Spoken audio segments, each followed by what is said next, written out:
What's up guys? I hope you are doing well. I am Veer. Welcome to stellar family. तो कैसे हो दोस्तों? मैं आशा करता हूँ शानदार तरीके से आप लोग अपनी लाइफ को एंजॉय कर रहे हो, अपनी सेहत, फैमिली और पढ़ाई का ध्यान काफी अच्छे से रख रहे हो। देखिए कितनी शानदार बात यहाँ पर बोली गई है। नायाब हीरा बनाया है रब ने हर किसी को, पर चमकता वही है जो तराशने की हद से गुजरता है। हर एक इंसान के अंदर कैपेबिलिटी होती है, पर लेकिन हर एक इंसान जो है अपने आप को एक कंफर्ट जोन में रखने की कोशिश करता है। उस कैपेबिलिटी को निहारने के लिए आप लोगों को कंफर्टेबल जोन छोड़ना पड़ता है। जैसे कि आप लोग अगर किसी क्रिकेटर को देखो, क्रिकेटर को किसी भी ऐसे इंसान को देखो जो कि गेम में एक अच्छी पोजीशन पर है, वो अपने आप को तराशता है, डेली मॉर्निंग में उठकर प्रैक्टिस करता है, अपने आप को एक अच्छी डाइट देता है। उसका भी मन करता है कि वो पकोड़े पकवान खाने का जो दुनिया खाती है, एंजॉय करती है मीठा खाने का, पर लेकिन वो वही चीजें खाता है जो उसकी बॉडी के लिए सही है, जो उसकी बॉडी को फुर्तीला बनाएगी। वो उसी तरीके से प्रैक्टिस करता है जितनी उसकी रिक्वायरमेंट होती है उसको उस पोजीशन पर मेंटेन रखने के लिए। तो इस तरीके से आप लोग समझ सकते हैं कि उसका भी मन करता है एक नॉर्मल इंसान की जिंदगी जीने का, पर लेकिन वो इंसान क्या कर रहा है, वो इंसान नॉर्मल इंसान से हटकर अपना पैटर्न फॉलो कर रहा है। तो इसीलिए वो उस पोजीशन पर है, इसीलिए वो चमक रहा है। और 99% लोग क्या करते हैं, वो उन जैसे इंसानों को देखकर कोसते रहते हैं कि यार ये इसने कर दिया, कर तो मैं भी लेता, पर लेकिन ये हो गया, मुझे ये नहीं मिला और मुझे वो नहीं मिला। उसके साथ में भी वही सिचुएशन होगी, कभी उसने उन सिचुएशन से ऊपर उठकर इस पोजीशन पर पहुंचा है। मिल्खा सिंह मूवी आप लोगों ने देखी होगी। क्या था बंदे के पास में? कुछ भी तो नहीं था, पर लेकिन उसने अपने आप को उस लेवल पर पहुंचाकर रख दिया। तो ये सारी चीजें जो होती हैं, ये हमारी इनर जो स्ट्रेंथ है उसके ऊपर डिपेंड करती है। अंदर से इंसान जितना स्ट्रांग होगा उतनी ही जल्दी एक ऐसी पोजीशन पर, एक ऐसे मुकाम पर पहुंचेगा कि लोग उसको देखकर सैल्यूट करेंगे और बोलेंगे कि वाह यार क्या पोजीशन है। तो इस तरीके से अगर आप लोगों को भी ऐसी जगह पहुंचना है, आप लोगों को भी ऐसे मुकाम पर पहुंचना है, तो अपने आप को थोड़ा सा स्ट्रांग बनाना पड़ेगा, तभी आप लोग चमकेंगे। और ये हर एक इंसान के ऊपर एप्लीकेबल होता है, ये नहीं कि कोई इनबोर्न जीनियस होता है। हर एक इंसान के पास में कैपेबिलिटी होती है ये चीजों को अचीव करने की, बस कुछ कर जाते हैं और कुछ उसी को छोड़कर वहीं पर अपनी जिंदगी को कोसते रहते हैं। अब किस कैटेगरी में आना है तो ये आप लोग खुद डिसाइड कीजिए। आज का जो मैप बेस्ड क्वेश्चन है, नंदा देवी जाकर मैप में निहारेगा कहां पर लोकेटेड है, फिर इसके बारे में हम लोग डिस्कस करेंगे। बाकी काफी कुछ शानदार डिस्कस करने के लिए आज के द हिंदू न्यूज़पेपर में। तो आइए एक एक आर्टिकल्स के ऊपर नजर डालते हैं। काफी शानदार आप लोग यहां पर देखने को मिलेंगी चीजें। जो फर्स्ट आर्टिकल है यहां पर अफगानिस्तान डील के बारे में डिटेल में डिस्कस कर रहा है, तो एक बार फिर से हम लोग यहां पर डिस्कस करेंगे और एक ओवरव्यू मिल जाएगा, और जो पहले सुन चुके हैं उसका रिवीजन भी हो जाएगा। यहां पर जिस किसी को नहीं सुनना है तो इसको थोड़ा सा फॉरवर्ड कर भी आप लोग देखते हैं जिसने सुन रखा है, ठीक है। यहां पर जो है ये वाला आर्टिकल ये काफी इंपॉर्टेंट है। इंटरनेशनल बॉडी के द्वारा हमारी कंट्री के सुप्रीम कोर्ट में गुहार लगाई गई सिटीजनशिप अमेंडमेंट एक्ट के खिलाफ। आखिर इससे क्या मतलब है इसका और क्या क्या चीजें हैं, वो सारे डिटेल में हम लोग यहां पर जानने वाले हैं। बेंजामिन नेतन्याहू एक लीडर उभरकर उतरे हैं अपनी कंट्री में, इजराइल के अंदर में। हालांकि यहां पर जो इलेक्शन हुए थे उससे पहले भी मेजोरिटी नहीं थी, अभी मेजोरिटी नहीं थी, पर सबसे ज्यादा स्ट्रॉन्ग लीडर यही उभरकर सामने आए हैं। तो हल्का सा नजर डालेंगे लोकेशन वगैरह, इनकी पॉलिटिक्स हमारे काम की नहीं है, पर लेकिन फिर भी थोड़ा सा नजर डालेंगे। बच्चे जो है वो आईआईटी की तैयारी करना स्टार्ट करते हैं, तो उसके बारे में बात की जा रही है। ये बेसिकली आईआईटी की नहीं, बेसिकली कोचिंग जो लेते हैं स्टार्टिंग से ही, ठीक है, तो बचपन में ही उनके ऊपर जो बर्डन डाला जाता है उसके बारे में बात की जा रही है, ठीक है। तो इसको हम लोग देखेंगे आर्टिकल को, आंध्र प्रदेश का उदाहरण बैकग्राउंड में रखकर इसको डिस्कस किया गया है, ठीक है। और हाँ, कई बार जो आप लोगों का आर्टिकल अगर कोई बच जाता है तो टेंशन मत लिया कीजिए, उसको हम लोग संडे में कवर कर लेते हैं, ठीक है। तो संडे में कवर हो जाती है वो चीजें। ये दिल्ली में जो पोलम हुई, तो अरविंद केजरीवाल जी के ऊपर यहां पर आरोप लगाया जा रहा है। बोला जा रहा है कि अपनी पोस्ट पर एक तरीके से अभी रिसेंटली इलेक्शन होकर इतना बड़ा मैंडेट दिया था, पर लेकिन फिर भी वो यहां पर काफी कुछ कंट्रोल कर सकते थे, पर लेकिन उनके द्वारा कुछ भी ऐसा स्टेप नहीं उठाया गया जिससे कि इसको रोका जा सके। और एक ब्लेम गेम चल रहा था कि हमारे पास में पुलिस नहीं है, ये सारी चीजें। तो देखिए दिल्ली में जो एक तरीके से ये सिचुएशन देखने को मिली है, ये हर एक लेवल पर फेलियर है। यहां पर जो आप देखें तो स्टेट गवर्नमेंट का फेलियर है, इसी के साथ में सेंट्रल गवर्नमेंट का फेलियर है, और कई सारे लोग इसको जुडिशियरी का फेलियर बोल रहे हैं, क्योंकि जुडिशियरी ने भी सिचुएशन को, ग्राउंड को देखते हुए एक उस लेवल पर सतर्कता नहीं दिखाई जिस लेवल पर सतर्कता दिखाई जानी चाहिए थी। तो हर एक तरीके से एडमिनिस्ट्रेशन का फेलियर आप लोग इसको बोल सकते हैं, ठीक है। तो वही सारी बातें हैं। बाकी यहां पर ये एनआरसी के बारे में डिस्कस किया जा रहा है, और ये काफी इंटरेस्टिंग डेटा आप लोगों के सामने यहां पर रखेगा कि पोलम क्या है, लोगों के पास में डॉक्यूमेंट नहीं है, किस तरीके से चीजों को देखा जा रहा है, और यहां पर जरा सी चीजों को लेकर किस तरीके से उनको फॉरेनर डिक्लेयर किया जा रहा है। तो वो बातें हैं, तो उसके बारे में बोली जा रही है। अगर डोनाल्ड ट्रंप 2.0 यानी कि नेक्स्ट ईयर चुनकर आते हैं तो इंडिया को इसके लिए तैयार रहना चाहिए। तो देखिए जब डोनाल्ड ट्रंप चुनकर आएंगे तब देखेंगे कितना तैयार रहना है। अभी कुछ वो नहीं है, अभी डोनाल्ड ट्रंप अपनी तैयारी में है, प्रिपरेशन के जोन में है। नवंबर में इनका मेंस होने वाला है, उसके बाद में फिर देखते हैं क्या होगा। मेंस क्या प्रीलिम्स, मेंस और इंटरव्यू सारा एक साथ होगा। तो देखते हैं डोनाल्ड ट्रंप साहब की क्या रैंक आती है यहाँ पर, ठीक है। ये यहाँ पर जो है ये इसके बारे में थोड़ा सा देख लेते हैं, थोड़ा सा एक ध्यान रखिए, कंट्री में काफी ज्यादा प्रॉब्लम देखने को मिलती है। गांधी जी के 3 बंदर थे। एक बंदर बोलता था कि बुरा मत बोलो, दूसरा बोलता था बुरा मत सुनो, और तीसरा बोलता था बुरा मत कहो।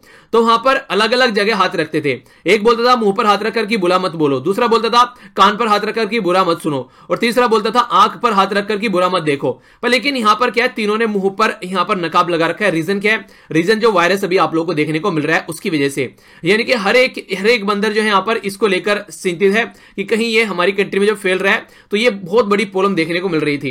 एक बच्चे के द्वारा जब ग्रुप में मैं चीजें पढ़ रहा था तो एक बच्चे के द्वारा शेयर किया गया, काफी इंटरेस्टिंग लगा मुझे। वो ये था कि देखिए आज की डेट में ना कोरोना वायरस की अगर आप लोग डेथ की अगर वो निकालोगे कि हाँ कि ऑल ओवर वर्ल्ड में कितनी डेथ हो रखी है, तो उसको अगर कंपेयर करोगे आप लोग अपनी कंट्री के साथ में, अपनी कंट्री में एक साल में लगभग मोटे मोटे तौर पर अगर आप लोग नजर उठाकर देखोगे तो ये माना जाता है कि लगभग, मतलब अगर एक्सीडेंट की बात करें, अगर मरने की बात करें तो वो अलग बात है, एक्सीडेंट की बात करें तो लगभग ये माना जाता है कि 3 से 4 या 5 लाख के करीब जो लोग हैं वो एक तरीके से एक्सीडेंट में उनकी खस्ता हालत होती है हर साल। और यहां पर कोरोना वायरस में कितने मारे गए? लगभग 3 से 4 हजार लोग मारे गए चाइना के अंदर, और ओवर वर्ल्ड में लगा लेंगे तो 5 हजार लगा लो आप लोग।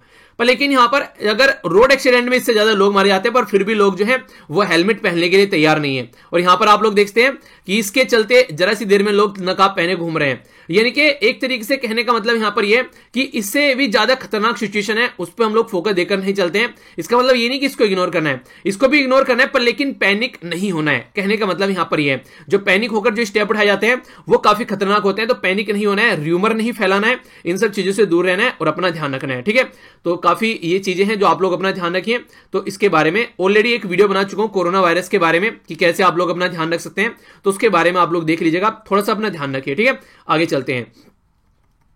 यहां पर जो आर्टिकल है इसको थोड़ा सा डिटेल में समझेंगे हम लोग। अभी कंडीशन क्या है, इंटरनेशनल बॉडी के द्वारा हमारी कंट्री में सुप्रीम कोर्ट में आकर गुहार लगाई गई है कि हमारी कंट्री के अंदर जो सिटीजनशिप अमेंडमेंट एक्ट है वो गलत है और यहां पर एक तरीके से ये पार्शियलिटी कर रहा है। तो उसी के बारे में है, तो क्या ये सही है या फिर गलत है, ये है आर्टिकल यहां पर इसके बारे में। तो थोड़ा सा नजर डाल लेते हैं, पहले इसको समझिए आप लोग। अभी यहां पर सिटीजनशिप अमेंडमेंट एक्ट के बारे में बात की जा रही है और फिर नेक्स्ट आर्टिकल इससे एनआरसी के बारे में होगा। तो पहले दोनों को एक बार समझ लीजिए, जिसके रिलेटेड आप लोगों के माइंड में कोई कंफ्यूजन नहीं होना चाहिए। ये वो इंपॉर्टेंट पॉइंट है जो कि डायरेक्ट क्वेश्चन देकर आप लोगों से एग्जाम में पूछे जाएंगे और आप लोग कंफ्यूजन में आकर उसको गलत कर आएंगे। सबसे पहला ये सिटीजनशिप अमेंडमेंट एक्ट जो है वो क्या कर रहा है, वो यहां पर रिलीजन बेस एक तरीके से काम लेकर चल रहा है। यानी कि जो कई सारी कम्युनिटी है छोड़कर मुस्लिम कम्युनिटी को, जैसे बुद्धिस्ट, क्रिश्चियन, जैन, ये सारे हमारी कंट्री में आ सकते हैं अगर वो प्रोसिक्यूटेड माइनॉरिटी है किसी और कंट्री में। यानी कि ये सिटीजनशिप दे रहा है रिलीजन के बेस पर लेकिन इसका नॉर्मली डायरेक्टली रिलीजन के साथ में कोई कनेक्शन नहीं है एनआरसी का। यहां पर एक अलग से कट ऑफ डेट रखी गई है 24 मार्च 1971। इस डेट के बाद में अगर कोई हमारी कंट्री में आ रहा है तो उसको इलीगल माना जा रहा है बांग्लादेश की साइड से 1971 की वॉर के बाद में। यहां पर कट ऑफ डेट जो रखी गई है दोनों बहुत ज्यादा इंपॉर्टेंट है, ये आप लोगों से कंफ्यूजन डालकर भी क्वेश्चन डायरेक्ट पूछा जा सकता है, तो थोड़ा ध्यान से सुनिएगा। यहां पर 31 दिसंबर 2014 जिसके बेस पर यहां पर चीजें देखी जा रही है। ये 3 कंट्री और फोकस देकर चला है सिटीजनशिप अमेंडमेंट। ये क्या कर रहा है, पाकिस्तान, बांग्लादेश और अफगानिस्तान, अगर इससे कोई प्रोसिक्यूटेड माइनॉरिटी हमारी कंट्री में आती है तो उनको अलाउ करेंगे। एनआरसी जो है ये अभी आसाम में देखने को मिला और मोस्टली जो फोकस है यहां पर ये बांग्लादेश के ऊपर फोकस है, नॉन मुस्लिम इमिग्रेंट के ऊपर फोकस किया जा रहा है। यहां पर जो एम है वो इलीगल इमिग्रेंट अगर हमारी कंट्री में कोई आ रहा है, ठीक है, इररेस्पेक्टिव ऑफ रिलीजन, तो रिलीजन का कोई लेना देना डायरेक्टली यहां पर नहीं है। ठीक है, तो ये सारी चीजें हैं जिसके ऊपर आप लोग फोकस देकर चल सकते हैं। तो अभी यहां पर आर्टिकल के बारे में डिस्कस करेंगे क्या क्या बातें हैं, फिर हम लोग थोड़ा सा आगे बढ़ेंगे। तो आइए देखते हैं क्या बातें की जा रही है। एक ऑर्गेनाइजेशन है जिसका नाम है OHCHR। पहले आप लोग ऑर्गेनाइजेशन के बारे में एक बार देख लीजिए। OHCHR इस ऑर्गेनाइजेशन को बोलते हैं office of United nation high commission for human right, यानी कि ह्यूमन राइट के बारे में बात करते हैं। इस ऑर्गेनाइजेशन के द्वारा हमारी कंट्री में सुप्रीम कोर्ट में गुहार लगाई गई है और बोला गया है कि ये जो एक्ट है हमारी कंट्री में ये कहीं ना कहीं एक तरीके से पार्शियलिटी करता है, ये गलत है, इसका इस तरीके से नहीं इंप्लीमेंट हुआ जाना चाहिए।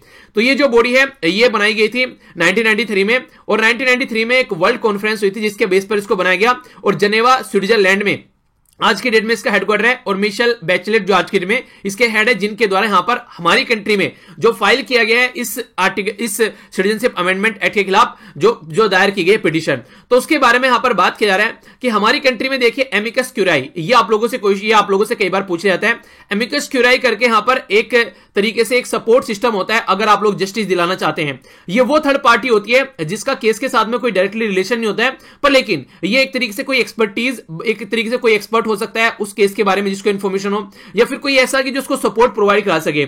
तो हमारे कोर्ट में ऐसी फैसिलिटी है कि अगर केस से आप लोगों का रिलेशन भी नहीं है फिर भी आप लोग जस्टिस प्रोवाइड कराने में अगर हेल्प कर रहे हैं तो इसको एमिकस क्यूराई बोलते हैं। तो समवन जो कि एक तरीके से पार्टी नहीं है, यानी कि अलग है, non A party in case, यानी कि केस में कोई भी पार्टी नहीं है, पर लेकिन कोई एक्सपर्टी है उसके पास में, कोई इंसाइट है उसके पास में इशू से रिलेटेड, जो कि कहीं ना कहीं एक तरीके से हेल्प कर सकती है। तो ये इस बेस पर यहां पर आ रहे हैं, इस बेस को ध्यान में रखकर यहां पर ये हमारी कंट्री में सुप्रीम कोर्ट में यहां पर पहुंचे हैं। तो इसके चलते सबसे पहले तो हमारी कंट्री की जो एक्सटर्नल अफेयर मिनिस्टर है उनके द्वारा साफ साफ मना किया गया कि ये हमारा इंटरनल मैटर है, आप लोग इस तरीके से इसके अंदर इंटरफेयर नहीं कर सकते हैं। तो ये बात यहां पर बोली गई है। अब ये आर्टिकल क्या कह रहा है, यहां पर आर्टिकल ये कह रहा है कि जो ऑफिस ऑफ हाई कमिश्नर है यहां पर ह्यूमन राइट, तो वो ऐसा नहीं है कि यहां पर किसी पर्टिकुलर ऐसे मुद्दे के लिए आ रहा है कि पर्टिकुलर एक रिलीजन के लिए, वो बात करेंगे यहां पर ह्यूमन राइट के पॉइंट ऑफ व्यू से हम लोग यहां पर एंट्री करें। और जो लिटिगेशन यहां पर डाली गई है सुप्रीम कोर्ट में सिटीजनशिप अमेंडमेंट 2019 को ध्यान में रखते हुए, ये हालांकि एक अनयूजुअल स्टेप है कि किसी कंट्री की पार्लियामेंट के द्वारा कोई लॉ पास किया गया और वो पार्लियामेंट जो कि लोगों के द्वारा ही चुनकर वहां पर आई है, लोगों के द्वारा मेजोरिटी के द्वारा गवर्नमेंट बनी है, उसके खिलाफ इंटरनेशनल लेवल पर कोई ऐसा स्टेप उठाया जा रहा है। तो कहने के लिए तो ये एक तरीके से अनफॉर्चुनेट है, अनयूजुअल है, पर लेकिन ये एक तरीके से कहीं ना कहीं जिस तरीके का माहौल क्रिएट हो रहा है उसको ध्यान में रखते हुए ये चीज कहीं ना कहीं एक इंटरनेशनल लेवल पर रिकॉग्नाइज की जा रही है। अगर बात करें तो यहां पर गवर्नमेंट के द्वारा बोला गया है कि ये अनुचित इंटरफियरेंस है हमारी कंट्री के अंदर में, ऐसा बिल्कुल भी नहीं होना चाहिए था। पर लेकिन ये अगर बात करें तो अननेसेसरी मूव है अगर इस तरीके से देखें। पर लेकिन ग्लोबल लेवल पर अगर ह्यूमन राइट के प्रोस्पेक्टिव से हम लोग देखते हैं तो इनके द्वारा बोला गया है कि कहीं ना कहीं जो जनता है वो उनके बिहाफ में यहां पर इस तरीके से काम कर रहे हैं। और 140 जो ओड पिटिशन आज के में सिटीजनशिप अमेंडमेंट एक्ट के खिलाफ हमारी कंट्री में आई है, पर लेकिन फेल हो गए हैं अब तक यहां पर इक्वल प्रोटेक्शन प्रोवाइड कराने में, यानी कि दूसरी कम्युनिटी को प्रोटेक्शन प्रोवाइड करा रहे हैं पर लेकिन मुस्लिम कम्युनिटी को प्रोटेक्शन प्रोवाइड नहीं कराई जा रही है। इस एक्ट के तहत यह बात की जा रही है क्योंकि नॉन मुस्लिम कम्युनिटी को हमारी कंट्री में अफगानिस्तान, बांग्लादेश, पाकिस्तान से अलाउ किया जा रहा है, पर लेकिन मुस्लिम कम्युनिटी भी बहुत सारी ऐसी है जो कि प्रॉब्लम फेस कर रही है। जिस तरीके से म्यांमार में रोहिंग्या कम्युनिटी है वो प्रॉब्लम फेस कर रही है, उसको अलाउ क्यों नहीं कर रहे हैं। तमिलनाडु में तमिलियन कम्युनिटी है उसको अलाउ क्यों नहीं कर रहे हैं। तो ऐसी बात की जाती है। और भी सिया सुन्नी वाली प्रॉब्लम रहती है कई सारी कंट्री में, तो वो भी प्रॉब्लम देखने को मिलती है। तो अगर इतना ही आप लोगों का बड़ा दिल है तो राइटर ये बोल रहे हैं कि फिर उनको अलाउ क्यों नहीं कर रहे हैं आप लोग यहां पर, आखिर नॉन मुस्लिम कम्युनिटी को ही क्यों अलाउ कर रहे हैं। तो यही सबसे बड़ी मुद्दा है कि यहां पर जो रिलीजन 6 अलग से निकाले गए हैं यहां पर, वो सबसे बड़ी प्रॉब्लम है। एक तो वर्ड यूज कर लेते प्रोसिक्यूटेड माइनॉरिटी, तो फिर कोई दिक्कत नहीं रहती। तो सबसे ज्यादा जो प्रोटेस्ट इस एक्ट का हो रहा है वो इसी को लेकर यहां पर हो रहा है। और हाँ, एक और इंटरेस्टिंग बात याद आ गई, कल एक आर्टिकल था जिसमें मैंने डिस्कस किया कि एससी और एसटी को प्रमोशन में रिजर्वेशन मिलना चाहिए, ठीक है। तो एक बच्चे के द्वारा कमेंट लिखा गया कि सर लग रहा है आप भी एससी और एसटी से बिलोंग करते हो इसलिए इसको सपोर्ट कर रहे हो तो देख यार, सबसे पहले तो ये बात है कि मुझे कोई रिजर्वेशन नहीं मिल रहा है और ना ही मुझे कोई रिजर्वेशन चाहिए, ठीक है। एससी एसटी तो वो एक अलग चीज है, तो ये उस तरीके से मत देखो उसको। वो आर्टिकल जो था वो राइटर लिख रहे थे, ठीक है, और मैं उसका व्यू वहां पर बता रहा था। जो उन्होंने वहां पर बताया मैंने वो सारी चीजें डिटेल में वहां पर बताई। तो इसका मतलब ये नहीं है कि मुझे भी रिजर्वेशन चाहिए बड़ा हंसी आती है आप लोगों के कमेंट पढ़ के कई बार तो, कि हाँ सर आप इतने सपोर्ट कर रहे हो कि आपको ही रिजर्वेशन चाहिए सही है, थोड़ा सा दिमाग को खोल के आर्टिकल को सुना करो। मतलब राइटर बोल रहे हैं वहां पे, मैं क्या करूंगा रिजर्वेशन का यार। चलिए जो भी है, जिसको जरूरत है, देखिए अगर किसी कैटेगरी में भी आप लोग है ना, मान लीजिए एससी और एसटी में भी हैं, अगर आप लोग की घर की फैसिलिटी अच्छी है तो फिर भी रिजर्वेशन को आप लोग वॉलंटरी अपने आप से छोड़ सकते हैं, ठीक है। जिसको रिजर्वेशन की अगर बात की जाए, ये हमारे संविधान में कोई परमानेंट प्रोविजन नहीं था, ये बढ़ाया जा रहा है just because of political gain के लिए, कई बार आप लोग को देखने को मिलता है। तो इसीलिए यहां पर आप लोग जिस तरीके से इसको अगर लगता है कि फैमिली कंडीशन अच्छी है तो नहीं रिजर्वेशन चाहिए, बिल्कुल ऐसे जैसे राशन कार्ड लेने जाते हैं, अगर भले ही आप लोग उस कैटेगरी में आते हैं पर लेकिन फिर भी लगता है कि अच्छी कंडीशन है, चल रही है चीजें, तो राशन कार्ड को छोड़िए ताकि उन लोगों को मिल सके जिसको इसकी जरूरत है। और जिन लोगों को मिलना चाहिए उन लोगों को प्रॉपर मिलता नहीं है, तो वो कंडीशन है। तो राइटर जो है वो व्यू बता रहे थे कि ऐसा किया जा सकता है और हिस्ट्री में क्या हुआ है, ठीक है। तो वो वहां पर था। यहां पर भी कई सारे बच्चे बोलते हैं सर सिटीजनशिप अमेंडमेंट के खिलाफ हो, सिटीजनशिप अमेंडमेंट ये सपोर्ट करते हो, तो यहां पर भी वही कंडीशन निकल के आती है। राइटर बोल रहे हैं यहां पर कि क्या है बेसिकली मेरा मुद्दा यह है, मैंने ये बोला कि यहां पर अगर मुझे कोई कंसर्न बोले तो मैं ये बोलूंगा कि यहां पर जो वर्ड यूज किया गया प्रोसिक्यूटेड माइनॉरिटी, तो हमारी तमिलियन कम्युनिटी भी है तो उसको भी यूज किया जा सकता है। तो ये कंस्ट्रक्टिव क्रिटिसिज्म में आप लोग आंसर में भी इसको लिख सकते हैं अगर लिखने के लिए कुछ आता है तो, ठीक है। तो वहां पर ऐसा मत हुआ कीजिए, कई बार आप लोग अलग ही डायरेक्शन में हो जाते हैं, ठीक है। चलिए आगे बढ़ते हैं। कोई नहीं, कमेंट जब पढ़ता हूं अच्छा लगता है आप लोगों के कमेंट पढ़कर, कई बार तो मूड फ्रेश हो जाता है अच्छा खासा, जब कुछ नहीं मन करता है तो कमेंट पढ़ने बैठ जाता हूं। चलिए आगे चलते हैं। तो यहां पर जो बात की जा रही है, तो सिटीजनशिप अमेंडमेंट एक्ट जो एक तरीके से फेल हो गया इक्वल प्रोटेक्शन प्रोवाइड कराने में, और रिलीजन के नाम पर यहां पर ये अलग तरीके से देख रहा है कम्युनिटी को।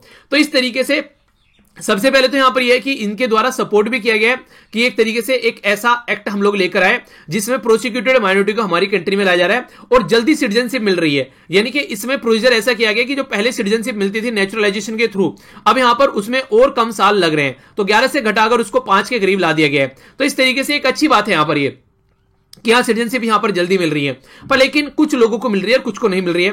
तो यह है बेसिक प्रिंसिपल, और जिसके चलते यहां पर इनके द्वारा यह बात की जा रही है कि जो कोर्ट है यहां पर उसको भी ध्यान देना चाहिए इसके ऊपर कि किस तरीके की सिचुएशन यहां पर है।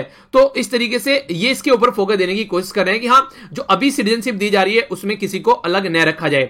तो जो क्वेश्चन है यूएन हाई कमिश्नर का, उसी के बारे में यहां पर बोला जा रहा है कि कोर्ट जो है इस मैटर को किस तरीके से देखना चाहिए। और यहां पर आर्ग्यूमेंट जो निकल कर आ रहा है वो यही है कि इंटरनेशनल कन्वेंशन का एक तरीके सिग्नेटरी है इंडिया भी इन पर्टिकुलर मैटर्स में, पर लेकिन हम लोग इस तरीके से इसको इंप्लीमेंट नहीं कर रहे हैं। तो यहां पर बात की जा रही है कि जो गवर्नमेंट है वो एनएफई हो सकती है कि यूएन की राइट बॉडी जो है ओवर रीच कर रही है, इस तरीके से इंटरफेयर कर रही है, पर लेकिन अगर एक्चुअल में देखा जाए तो वो ह्यूमन राइट को फोकस लेकर यहां पर आ रहे हैं। ठीक है, तो क्योंकि यहां पर जब इंप्लीमेंट किया जाएगा तो यहां पर सबसे बड़ी प्रॉब्लम यही निकल के आती है कि जो इलीगल इमिग्रेंट है यहां पर, वो एक तरीके से उनकी सिचुएशन क्या है हमारी कंट्री के अंदर में। अगर आप लोग अभी एनआरसी के बारे में डिस्कस करूंगा, उसमें भी आप लोग कई सारी इंटरेस्टिंग चीजें जानने को मिलेगी। तो पॉलिटिकल अपोजिशन जो है, जो खासकर लीगल फर्टिलिटी एकेडमिशियन, आज के डेट में जो कमेंटेटर हैं, बहुत सारे लोग आज के डेट में सामने आ चुके हैं कि रिलीजन फैक्टर जो इंक्लूड किया गया है वो सबसे खतरनाक है यहां पर नेचुरलाइजेशन प्रोसीजर में। एक सेक्युलर कंट्री है हमारी जिसमें इस तरीके से रिलीजन को फैक्टर रखकर हम लोग आगे नहीं बढ़ सकते। अब गवर्नमेंट यहां पर क्या बोल रही है, गवर्नमेंट यहां पर ये बोल रही है हम किसी की सिटीजनशिप छीन नहीं रहे हैं, हम लोग और सिटीजनशिप दे रहे हैं जो बाहर से माइनॉरिटी हमारी कंट्री में आ रही है।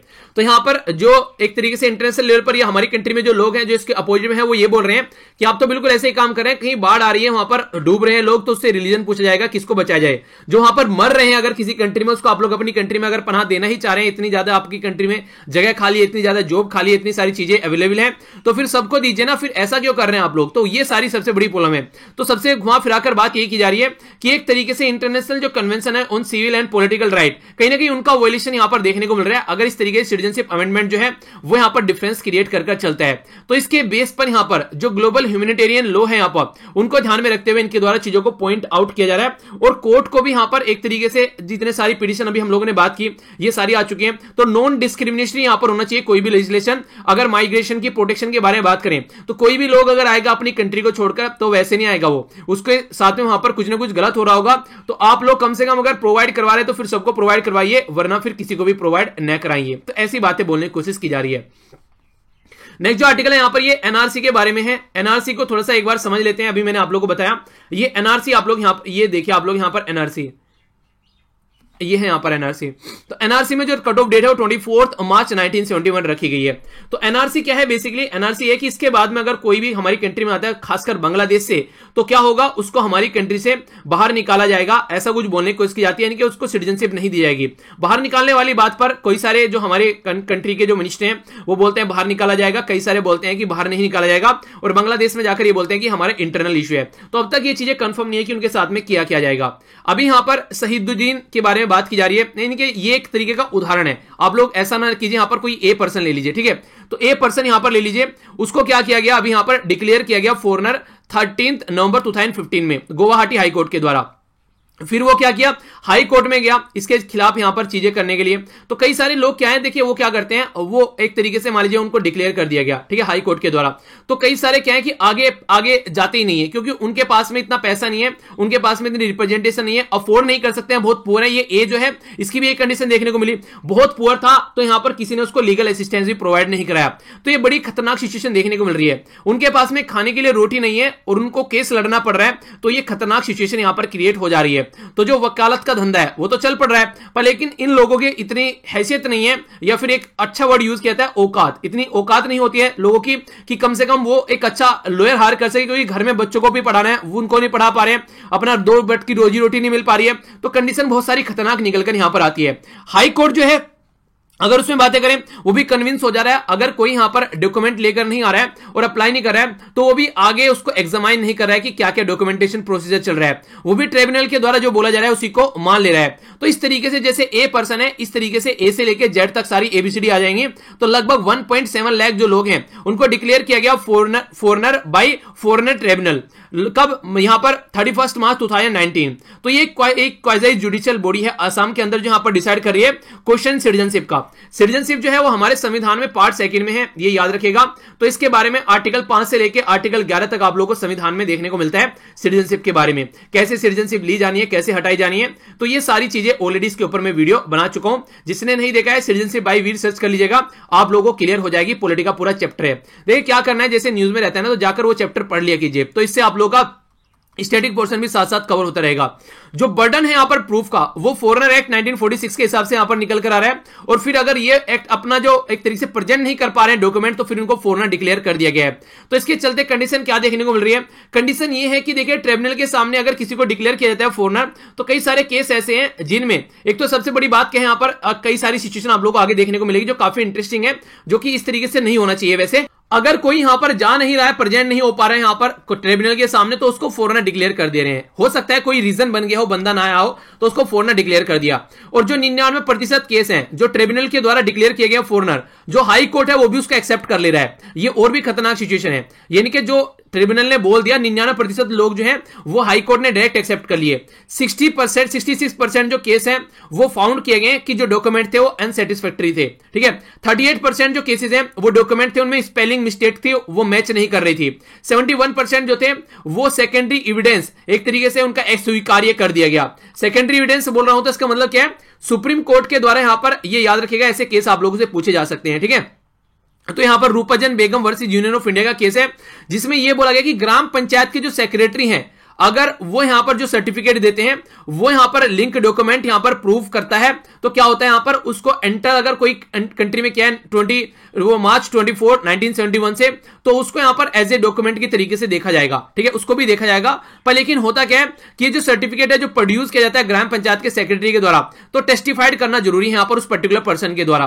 तो यहां पर जो स्टैंडर्ड ऑफ द प्रूफ है वो क्वाइट डिफिकल्ट यहां पर माना जाता है, क्योंकि ग्राम पंचायत के जो सेक्रेटरी हैं वो ओवर द टाइम चेंज होते रहते हैं। ठीक है, कई बार कोई है कभी फिर दूसरा आ गया, तो उसको वेरीफाई कराना कि यहां पर कौन पर्सन क्या था, उसमें भी काफी डिफिकल्टी होती है। और खासकर उन लोगों के द्वारा जिनकी देखिए एक तरीके से एक इंसान ऐसा है कि घर में एक वक्त का खाना नहीं होता। आप लोगों ने सुना होगा कि भूखे पेट भजन नहीं होते हैं, तो वो इंसानों को इस तरह की हरकतों में घुसना पड़ता है। और कई बार ऐसी होती है सिचुएशन, कई बार नाम में कोई गलती हो गई, कई बार कोई डॉक्यूमेंट में कोई प्रॉब्लम आ गई, कई डेट गलत हो रही है, तो उस तरीके से भी यहां पर क्या हो रहा है, फिर उनको इलीगल डिक्लेयर कर दिया जा रहा है। तो 99% जो डॉक्यूमेंट्स हैं वो यहां पर डिक्लेयर किए गए फॉरेनर, और इसी के साथ में 97% जो अपील कर रहे हैं अगर हाई कोर्ट में, तो पर्सन उनको फॉरेनर डिक्लेयर कर दिया रहा है, उसके चलते जो कि यहां पर ट्रिब्यूनल के द्वारा एक्सेप्ट किए गए हैं। 15% ऐसे केसेस हैं हाई कोर्ट के अंदर जो डिपोर्ट करने की बात की जा रही है, यानी कि उनको डिपोर्ट किया जाए उनकी कंट्री में। 1% जो है अब तक यहां पर ऐसे हैं जिनको डिटेंशन सेंटर में भेजा गया है, और 80% ऐसे हैं जिनका कोई पता ही नहीं है उनका क्या होना है, यानी कि अब तक कोई इसका पता नहीं है। तो सबसे खतरनाक सिचुएशन क्या है, जितने लोग यहां पर डिक्लेयर किए गए एनआरसी में, अब सबसे बड़ी प्रॉब्लम ये निकल कर आ रही है, सेंट्रल गवर्नमेंट ये कह रही है कि हमारा इंटरनल इश्यू है। जब ये इंटरनल इश्यू है, जब ये आप लोग इनको वापस भेजेंगे नहीं बांग्लादेश में, तो फिर इसको आप लोग क्यों करा रहे हैं, क्यों सोसाइटी में इतनी बड़ी प्रॉब्लम क्रिएट करें, उसका कोई जवाब देने के लिए अब तक तैयार नहीं है। यहां पर बोला गया था पहले यहां पर कि डिटेंशन सेंटर में किसी को नहीं रखा जा रहा है, डिटेंशन सेंटर कंट्री में है ही नहीं। तो ऐसे भी बयान कई सारे निकल कर आए हमारी सेंट्रल गवर्नमेंट की साइड से, तो वो भी बोला जा रहा है कि आखिर ऐसा क्यों गवर्नमेंट कर रही है। यानी कि कुछ मिनिस्टर ये बोले कि बांग्लादेश भेजा जाएगा, कुछ ये बोले कि बांग्लादेश का कोई मतलब ही नहीं, इससे हमारा इंटरनल इश्यू है। अगर ये इंटरनल इश्यू है तो आप लोग इसको इश्यू को बना रहे हैं, इसको खत्म ही क्यों नहीं कर रहे हैं, आप लोग अपनी कंट्री पे ऊपर फोकस क्यों नहीं कर रहे हैं। और बहुत सारे इश्यूज हैं हमारी कंट्री में, तो उनके ऊपर फोकस क्यों नहीं किया जा रहा है। अभी हम लोगों ने डिस्कस किया था पीआईबी वाली वीडियो के अंदर भी कि कई सारे जो लोग हैं वो किसान जो है आजकल में सुसाइड कर रहे हैं, तो उनके ऊपर आप लोग फोकस क्यों नहीं दे रहे हैं। तो वो एक ऐसा एरिया है जहां पर आप लोग फोकस देकर चल सकते हैं, पर लेकिन उसको आप लोग इग्नोर कर रहे हैं। तो कितने हद तक ये वाजिब है ये आप लोग बताइए। ठीक है, तो ये बात यहां पर बोली गई है। नेक्स्ट आर्टिकल देखते हैं। नेक्स्ट आर्टिकल में कोई ज्यादा नहीं है, आप लोग थोड़ा सा एक बार लोकेशन देख लीजिए, आप लोग समझ पाएंगे। ये है यहां पर इजराइल। इजराइल पहले कुछ ऐसा हुआ करता था, जब यहां पर इजराइल स्टार्टिंग में बना, यहां पर कुछ ऐसा इजराइल निकल कर आया था। पहले यहां पर पैलेस्तीन हुआ करता था, पर लेकिन पैलेस्तीन को हटा हटाकर आज ये है पैलेस्तीन और ये है इजराइल। यहां पर इजराइल की जो कैपिटल है वो मानने के लिए तो जेरूसलम है, पर लेकिन हमारी जो एम्बेसी है वो है तल अवीव में। ठीक है, तल अवीव में है। यहां पर डोनाल्ड ट्रंप के द्वारा बोला गया जेरूसलम को मानेंगे, जो एक डिस्प्यूटेड एरिया है इजराइल और पैलेस्तीन के बीच में। तो डोनाल्ड ट्रंप इजराइल को सपोर्ट करते हैं, तो इसलिए इन्होंने एक्सेप्ट कर लिया कि जेरूसलम जो है वो यहां पर इसकी कैपिटल है। ठीक है, तो यहां पर क्या हुआ है, अभी जो बेंजामिन नेतन्याहू है, जो यहां से अभी कई बार यहां पर प्राइम मिनिस्टर रह चुके हैं, फिर से ये एक सिंगल लीडर इमर्ज हुए हैं डिक्लेयर यहां पर, जो कि अभी जीत कर आ रहे हैं। हालांकि इनके पास फुल मेजोरिटी नहीं है, पर लेकिन पहले के कंपेयर में स्ट्रॉन्ग पार्ट इनका हो गया है फिर से। ठीक है, तो जेरूसलम कैपिटल है यहां पर, और इजराइल शेकेल यहां पर ये इसकी करेंसी आज के डेट में इजरायली शेकेल। ठीक है, ये इसका फ्लैग हो गया। तो इसके बारे में यह इंफॉर्मेशन इजराइल के बारे में। हमारी कंट्री के लिए काफी बेनिफिशियल कंट्री है, खासकर अगर बात करें हमारी कंट्री के लिए, तो हमेशा से सपोर्ट में खड़ा रहता है। कुछ भी प्रॉब्लम अगर इंटरनेशनल लेवल पर दिखती है, इजराइल की अगर लोकेशन देखेंगे, ये होगी अपनी प्यारी कंट्री। यहां से आप लोगों को यहां पर ये इजराइल देखने को मिलेगा मेडिटेरेनियन सी वाले पोर्शन में। ठीक है, तो ये हल्का सा आइडिया आप लोग इसके बारे में रख सकते हैं। मैप बेस्ड क्वेश्चन कई बार बन जाते हैं, तो इसके बारे में आप लोग आइडिया रखिएगा जरूर। ओके, आगे बढ़ता हूं नेक्स्ट जो है न्यूज उसकी ओर। नेक्स्ट जो न्यूज है इसके बारे में हम लोग बात करते हैं। ये अफगानिस्तान डील के बारे में बात की जा रही है। आप लोगों को पता है यूएसए के द्वारा अफगानिस्तान में तालिबान के साथ में डील साइन की गई, तो उसके चलते सबसे खतरनाक सिचुएशन तो ये बोली गई है कि ये जो डील है ये आने वाले टाइम में अफगानिस्तान को एक सिविल वॉर में ढकेल रही है। क्योंकि ये जो डील है जिस सिचुएशन में साइन की जा रही है, ना तो प्रेजेंट कोई गवर्नमेंट है जो कि बहुत स्टेबल गवर्नमेंट है, इलेक्शन हुए तो अशरफ गनी साहब जीत कर आए, पर लेकिन अपोजिशन वाले अब्दुल्ला साहब में है वो उनको मानने के लिए तैयार नहीं है, और वो बोल रहे हैं कि मैं भी एक पैरेलल गवर्नमेंट चलाऊंगा। ऐसे टाइम पर तालिबान जो है वो 50% से ज्यादा जो पोर्शन है वो अफगानिस्तान का वो तालिबान के कंट्रोल में है। और अगर यूएसए यहां से निकलकर जा रहा है तालिबान के अंदर से, वो सबसे बड़ी बात यह गवर्नमेंट के साथ में यहां पर डील ही नहीं कर रहा है, वो तालिबान के साथ में यूएसए डायरेक्ट डील कर रहा है। तो ये एक और खतरनाक सिचुएशन यहां पर क्रिएट कर दे रहा है। यानी कि अब तक का जो सिविल सोसाइटी का पैटर्न है, जो इनका संविधान है यानी कि कॉन्स्टिट्यूशन है, और जिस तरीके से यहां पर एक तरीके से राइट के हक की बात की जाती है, जो दूसरा सेक्शन है, तो तालिबान इनके सबके अपोजिट में रहता है। यानी कि यहां पर संविधान को भी मानने के लिए तैयार नहीं है तालिबान, तो फिर कैसे काम चलेगा। तो ये सारी सिचुएशन जो अफगानिस्तान के अंदर हो रही है, इसके लिए हम लोगों को सोचने के लिए मजबूर होना पड़ रहा है कि यहां से अगर यूएस से निकलता है तो क्या कंडीशन यहां पर बनेगी।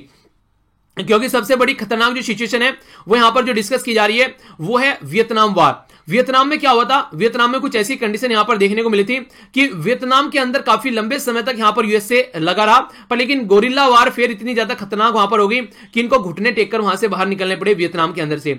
वियतनाम में जो कंडीशन इनकी बनी, सेम कंडीशन इनकी यहां पर अफगानिस्तान के अंदर बन रही है। इनके द्वारा बोला गया कि आने वाले टाइम में लगभग 14 महीने के अंदर यहां पर ये अपने सोल्जर को विड्रॉ करना स्टार्ट करेंगे, जो कि लगभग 14,000 के करीब यहां पर सोल्जर हैं, तो उनको हटाया जाएगा यहां पर। तो इस तरीके से ये जो डील है ये कहां पर जाकर रुकेगी और कितना सोल्यूशन प्रोवाइड कराएगी, तो वो देखने वाली बात होगी। कब से स्टार्ट हुई थी, 2001 से यहां पर इनके द्वारा यहां पर एंट्री की गई थी और बोला गया था तालिबान को उखाड़ के फेंक देंगे।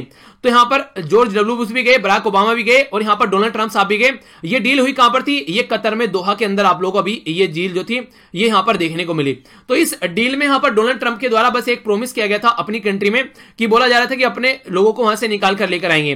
तो लोग ये बोल रहे हैं कि इनको और चीजों से किसी फर्क नहीं पड़ रहा है, बस ये अपने लोगों को यहां से निकालने की कोशिश कर रहे हैं। और यहां पर जो एंट्री हुई थी वो उस टाइम पर एंट्री हुई थी यहां पर, तो आप लोगों को पता है कि यहां पर जब 9/11 का अटैक हुआ था, तो इस टाइम पर यहां पर ये एंट्री हुई थी। इससे रिलेटेड ये किताब भी है, ये याद रखिएगा, क्रिस्टीना रे स्टेटन के द्वारा ये किताब लिखी गई है, जो कि है out of the shadow of 9/11। तो ये याद रखिएगा, ये किताब भी पूछी जा सकती है। अभी ये डील है, इसके चलते काफी ज्यादा न्यूज में आ गई है। यूएसए और तालिबान की जो लॉन्ग हिस्ट्री यहां पर रही है 9/11 टेरर अटैक के बाद में, तो यहां पर टेररिस्ट को डिफीट करने के लिए जो बोला गया था कि एक स्टेबल अफगानिस्तान बनाएंगे, सेंट्रल एशिया में स्टेबिलिटी लेकर आएंगे, पर लेकिन ऐसा कुछ हुआ नहीं है। ऑलमोस्ट 19 ईयर यहां पर कंप्लीट हो चुके हैं, पर लेकिन अब तक कोई भी ऐसी सोल्यूशन नहीं निकला है। लगभग 2 ट्रिलियन के करीब यहां पर ये खर्च कर चुके हैं अपना पैसा, और 3,500 के करीब अमेरिकन और कोएलिशन के जो सोल्जर हैं वो यहां पर अपनी जान गंवा चुके हैं, पर लेकिन अब तक भी यहां पर कोई सिचुएशन जो है वो नॉर्मल नहीं है। इवन आज की डेट में जो तालिबान है वो सबसे स्ट्रॉन्ग तालिबान यहां पर उभर कर सामने आए। तो ऐसी सिचुएशन में कैसे आप लोग सिचुएशन को हैंडल करोगे, वो बातें यहां पर स्ट्रॉन्ग मूवमेंट है यहां पर तालिबान के लिए, और उस तालिबान के सामने सारी डील जो है वो यहां पर मानी जा रही है। यानी कि यूएसए जो है वो घुटने टेक रहा है तालिबान के सामने। 7 दिन तक बात की, उसके बाद में बोला कि वायलेंस नहीं हो रहा है तो डील साइन कर लेते हैं। तो डील साइन होगी 7 दिन में, यानी कि 19 दिन की जो प्रॉब्लम थी वो 7 दिन में कंप्लीट कर दी। तो कितने हद तक यहां पर ये चीजें सही थी। तो अगर तालिबान की बात करें, वो किसी चीज को मानते ही नहीं है, वुमेन को कंट्रोल करके रखते हैं, स्कूल शट डाउन करके रखते हैं, रिलीजियस लॉ इंप्लीमेंट करते हैं, और इसी के साथ में डिस्क्रिमिनेशन देखने को मिलता है रिलीजियस और एथनिक माइनॉरिटी के साथ में। कॉन्स्टिट्यूशन को मानते नहीं है, लिबर्टी के बारे में बात ही नहीं करते हैं। तो एक तरीके से आप लोग एक जानवर के हाथ में एक कंट्री देकर जा रहे हैं जो कि ना कि इलेक्टेड है और ना ही जनता उसको फॉलो करने के लिए तैयार है। तो कितने हद तक यहां पर ये चीजें सही हैं, तो वो आप लोग बताइए। इसी के साथ में जैसे ही फॉरेनर यहां से अगर आप लोग ट्रूप जो है वो विड्रॉ करेंगे तो मिजरेबल कंडीशन हो जाएगी अफगानिस्तान की फोर्स की। रीजन क्या है, आज की डेट में भी जब यहां पर यूएसए की और जो अलाइड फोर्सेज हैं दूसरी कंट्री की है जो सपोर्ट कर रही है नेटो की फोर्स यूएसए को, तो उनके चलते चलते जब वो यहां पर है तभी यहां पर कंडीशन इतनी ज्यादा खराब है कि सिचुएशन जो है वो आउट ऑफ कंट्रोल है। यानी कि आज की डेट में भी सिचुएशन यहां पर ये है कि अगर आप लोग मोटे मोटे तौर पर देखें तो ये एक तरीके से इक्वल नहीं है तालिबान के। और जब यहां पर यूएसए की फोर्स निकल जाएगी तो फिर क्या यहां पर रहेगा, फिर तो ये अपने हिसाब से काम करेंगे, टेबल पर बैठा के थप्पड़ मारेंगे और बोलेंगे हमारे हिसाब से काम करो नहीं तो हम तुम्हें यहीं दफना देंगे। तो वो कंडीशन देखने को मिलेगी। तो अफगानिस्तान को एक सिविल वॉर में छोड़ने की कोशिश की जा रही है, वायलेंस देखने को मिलेगा, तालिबान जो यहां पर एक तरीके से ट्राइबल इस्लामिज्म देखने को मिलेगा, और इसी के साथ में यहां पर जो मर्सी रहेगी वो जो इंसर्जेंट है उनके ऊपर मर्सी रहे, उनके एक दया के ऊपर इनको छोड़कर जाया जा रहा है। सबसे खतरनाक सिचुएशन क्या है, इलेक्टेड गवर्नमेंट को इसमें लेकर ही नहीं चला जा रहा है, और जो जिनको कोई अब तक इलेक्टेड गवर्नमेंट भी नहीं है उनको एक वैलिड ग्रुप बनाया जा रहा है, एक तरीके से वैलिड पार्ट बनाया जा रहा है इस पर्टिकुलर प्रोजेक्ट का क्या उनके सामने वो यहां तक भी काम कर रहे हैं कि हम लोगों ने तो ये बोला है कि यूएसए की फोर्स के ऊपर अटैक नहीं करेंगे, और ये डील साइन हुई है और एक दिन बाद में ही उनके द्वारा क्या किया, अफगानिस्तान की फोर्स के ऊपर अटैक कर दिया। ये बोला है कि डील में ये नहीं था कि अफगानिस्तान की फोर्स पर अटैक करने से भी आप लोग हमको रोकोगे। तो इस हद तक यहां पर एक तरीके से बेबस है यहां पर यूएसए कि यहां पर ये एक तरीके से किसी भी सिचुएशन को हैंडल करने के लिए तैयार नहीं है। तो ये है पूरी राम कहानी जो आज के दिन में आप लोगों को यहां पर देखने को मिल रही है, जो कि यहां पर कंडीशन खतरनाक सिचुएशन क्रिएट कर रही है।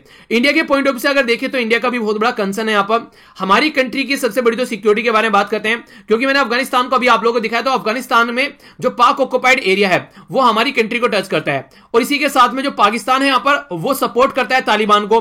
तालिबान का डायरेक्टली हमारे साथ में कोई गलत एक तरीके से वो नहीं है संबंध कि हमसे तालिबान चिढ़ता है, बहुत कम ऐसे ही कोइंसिडेंट होता है जिसमें तालिबान हमको क्रिटिसाइज करता है। पर लेकिन अब आने वाले टाइम में हो सकता है कि काफी लार्ज स्केल पर वो जब जिस तरीके से सपोर्ट मिलती है पाकिस्तान से, तो पाकिस्तान से इन्फ्लुएंस होकर हमारी कंट्री के खिलाफ भी कुछ एक्टिविटी करने लगे, और जो डेवलपमेंट के प्रोजेक्ट हमारे यहां पर चलाए गए लगभग 2 बिलियन के, उनको भी काफी सारा एक तरीके से नुकसान यहां पर पहुंच सकता है। तो इस तरीके से आने वाले टाइम में ये हमारे लिए सोचने वाली बात है इस पर्टिकुलर रीजन में। और ईरान के द्वारा भी अभी यहां पर कई सारे कमेंट किए गए, आप लोग देखते हैं सिटीजनशिप अमेंडमेंट एक्ट, इन सब चीजों को लेकर, दिल्ली राइट्स को लेकर ईरान के द्वारा भी अभी कमेंट किया गया है। तो ये सारा रीजन जो है ये हमारे खिलाफ खड़ा हुआ है, और ऐसे ऐसे कमेंट यहां पर निकल कर आ रहे हैं। तो किस तरीके से हम लोग सिचुएशन को यहां पर देख सकते हैं। क्वेश्चन भी यहां पर आप लोग देखते हैं, यूएसए की जो डील है तालिबान के साथ में अफगानिस्तान के लोगों को एक ट्राइबल इस्लामिस्ट के मर्जी पर यहां पर छोड़कर जाएगी, और वाई इंडिया जो इंडिया को है उसके रिलेटेड कंसर्न क्यों होना चाहिए, तो इसको भी आप लोग यहां पर एक्सप्लेन कर रहे हैं। ठीक है, तो क्वेश्चन पहले आधा है, ये पहला क्वेश्चन मैं पूछ सका हूं, अब यहां पर इंडिया का एंगल भी ऐड कर आप लोग यहां पर लिख सकते हैं। ठीक है, तो इसको ट्राई कीजिएगा, इंपॉर्टेंट क्वेश्चन बन सकता है काफी ज्यादा, तो जो काफी ज्यादा न्यूज में भी है रिसेंटली अभी। ठीक है, तो एक मोटा मोटा आइडिया आप लोगों को होना चाहिए। नेक्स्ट यहां पर बात की जा रही है न्यूक्लियर रेस के बारे में। न्यूक्लियर रेस के बारे में बोला जा रहा है कि स्लो है बट स्टडी यानी कि अभी भी कंटिन्यू है, अगर आप लोग प्रॉपर वे में इसको देखेंगे। एक ट्रीटी का नाम यूज किया गया जो कि आप लोग याद रखते हैं, इसको बोला जाता है non proliferation nuclear weapon treaty. ठीक है, जिसको शॉर्ट फॉर्म में एनपीटी भी आप लोग बोलते हैं। ये ट्रीटी साइन की गई थी 5 मार्च 1970 में, तो इसके बारे में आप लोग आइडिया रख सकते हैं। तो लगभग 50 साल यहां पर कंप्लीट हो चुके हैं, पर आज की डेट में भी न्यूक्लियर वेपन की कहीं ना कहीं रेस चल रही है। ठीक है, तो कहीं ना कहीं जो यहां पर चीजें हैं वो बढ़ रही हैं, ऐसा नहीं है कि खत्म ही हो चुकी हैं। तो आज की डेट में चीजें जो है वो कंटिन्यू है। यहां पर यूएसए के और रशिया के बारे में यहां पर बताया जा रहा है कि यहां पर 1980s में बहुत ज्यादा बड़ा था, आज के डेट में कम हो गया, पर लेकिन आज के डेट में भी चीजें चल रही हैं, ऐसी बात यहां पर नहीं है। ठीक है, तो इसके बारे में बात की जा रही है। तो कई सारे जो ऐसी कंट्री हैं जो कि अलग अलग आप लोग यहां पर इस कैटेगरी में देखने को मिलती हैं, जिनको न्यूक्लियर वेपन कंट्री माना जाता है। जैसे सबसे ज्यादा किसके पास से बोला जाता है, Russia, USA, France, China, UK, Pakistan, India, Israel और नॉर्थ कोरिया। याद रखिएगा यहां पर जो नाम आप लोगों को बताए गए हैं, टोटल 9 कंट्री ऐसी हैं जो कि ऑल ओवर वर्ल्ड में मानी जाती हैं, जो कि एक न्यूक्लियर पावर कंट्री है यहां पर। ठीक है, 1800 के करीब जो यूएसए और रशियन, ब्रिटेन और फ्रांस जो वेयर हाउस हैं, आज के डेट में हाई अलर्ट की बात की जा रही है, ready for use short notice. यानी कहने का मतलब यहां पर है आज की डेट में भी चीजें जो है वो प्रॉपर में हम लोग बोले कि फिनिश हो चुके हैं, पर लेकिन फिनिश नहीं हो चुकी है, जबकि 50 साल पूरे हो चुके हैं अगर इसको आप लोग काउंट करते हैं तो। यानी कि इस डील के यहां पर लगभग बोले हैं कि 50 साल हो चुके हैं, पर लेकिन सिचुएशन जो है वो आज के डेट में भी लगभग आप लोगों को ऐसे ही देखने को मिलेगी। तो ऐसी बातें यहां पर बोली जा रही है, ठीक है। तो ये था इसके बारे में थोड़ा सा आइडिया आप लोगों को होना चाहिए।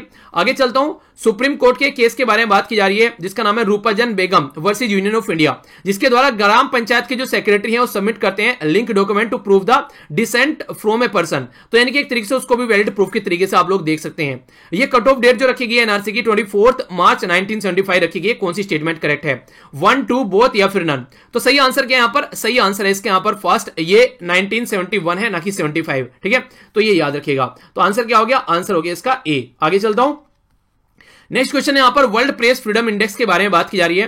तो बोला जा रहा है वर्ल्ड प्रेस फ्रीडम इंडेक्स जो है ये रिपोर्टर विदाउट बॉर्डर के द्वारा यहां पर इंडेक्स जो है वो तैयार किया जाता है, ठीक है। दूसरा बोला जा रहा है कि इंडिया की जो रैंक रही है वो 138 रही है 180 कंट्री के अंडर में। तो कौन सी स्टेटमेंट करेक्ट है? 1, 2 बोथ या फिर नन? सही आंसर क्या है? ए, बी, सी, एफ, डी। ये मैंने क्वेश्चन वाली वीडियो में आप लोगों से क्वेश्चन भी किया था जब सारे इंडेक्स एक जगह इकट्ठे करके डिस्कस किए थे, तो शायद याद भी आप लोगों को आ रहा होगा। तो आंसर क्या सही है यहां पर? आंसर सही है इसका ए, यानी कि 140 है यहां पर 180 कंट्री में से, यानी कि 138 नहीं है। हमारी जो रैंक है वो अब और ज्यादा गिर गई है। टॉप किया गया नॉर्वे के द्वारा, फिनलैंड, स्वीडन, नीदरलैंड, डेनमार्क, ये टॉप कंट्री है। ये डायरेक्ट क्वेश्चन बन सकता है रिपोर्टर विदाउट बॉर्डर के ये जो खासकर ये जो इंडेक्स है किसके द्वारा तैयार किया जाता है? तो यहां पर रिपोर्टर विदाउट बॉर्डर के द्वारा ये तैयार किया जाता है, ठीक है। तो याद रखिएगा इसके बारे में। आगे चलते हैं, कंचनजुंगा थर्ड हाईएस्ट माउंटेन है इन द वर्ल्ड। ये क्वेश्चन कल पूछा था आप लोगों से कंचनजुंगा के बारे में। बोला जा रहा है कि लाई करता है नेपाल और सिक्किम के बीच में, ठीक है, यानी कि इंडिया और नेपाल के बीच में लाई करता है। तो कौन सी स्टेटमेंट करेक्ट है? ए 1, B 2, C both, D none? सही आंसर क्या है? ए, बी, सी, एफ, डी। तो जो सही आंसर है वो यहाँ पर सी, यानी कि दोनों स्टेटमेंट सही है। यहाँ पर कंचनजुंगा जो है यहाँ पर थर्ड हाईएस्ट पीक है माउंट एवरेस्ट और K2 के बाद में, ठीक है। तो याद रखिएगा एलिवेशन लगभग 8586 मीटर या फिर 28 यहां पर बहुत कहते हैं 28,169 फीट ऊंचाई यहां पर ये है। 28,167 फीट, ठीक है, वो 69 फीट। अगर बात करें हिमालय में ये कंचनजुंगा हिमल, तो ये पर्टिकुलर रेंज है जहां पर आप लोगों को देखने को मिलेगा। तैमूर रिवर नॉर्थ में, इस देखिए ये ऐसे क्वेश्चन भी कई बार आप लोगों से बन जाते हैं कि इसके नॉर्थ में ये पड़ता है, स्टेटमेंट डायरेक्ट दे देंगे और आप लोगों से पूछ लेंगे। तो जिस तरीके से यहां पर लोकेशन आप लोग देखते हैं कंचनजुंगा की यहां पर, तो यहां पर ये आप लोगों को देखने को मिलेगा किसके अंदर? सिक्किम के अंदर। तो यहां पर हो गया सिक्किम, ठीक है। तो इसमें आप लोगों से क्या पूछा जा सकता है? नॉर्थ में क्या है, साउथ में क्या है? तो बोला जा रहा है तैमूर जो रिवर है यहां पर, तामूर जो रिवर है यहां पर, ये नॉर्थ में है। इसके साथ में लोहनांग चाउ यहां पर, और इसी के साथ में ये है जोंगशांगला, ये आप लोगों को ईस्ट में देखने को मिलेगा। तीस्ता रिवर जो है वो ईस्ट में यहां पर देखने को, दूसरी साइड में, ठीक है। तो यहां पर ये कहां पर है? ये नेपाल और सिक्किम के बीच में आप लोगों को नजर आएगा। तो इसके बारे में देखा जा सकता है। तो वेस्ट में क्या है? यहां पर ये हो गया, नॉर्थ में यहां पर ये, और ईस्ट में ये, ओके। तो ये क्वेश्चन है आप लोगों का जो कि क्वेश्चन बन सकता है, और ये लोकेशन हो गई। तो ये था टोटल आज का डिस्कशन। आई होप कि आप लोगों ने एंजॉय किया होगा। मिलता हूं नेक्स्ट लेक्चर में। बड़ों को नमस्ते, छोटों को प्यार, छोटी सी लाइफ एंजॉय करो यार। लेक्चर की PDF यहां से जाकर डाउनलोड कर लिया करो। तो तब तक के लिए थैंक्स फॉर लिसनिंग। जय हिंद।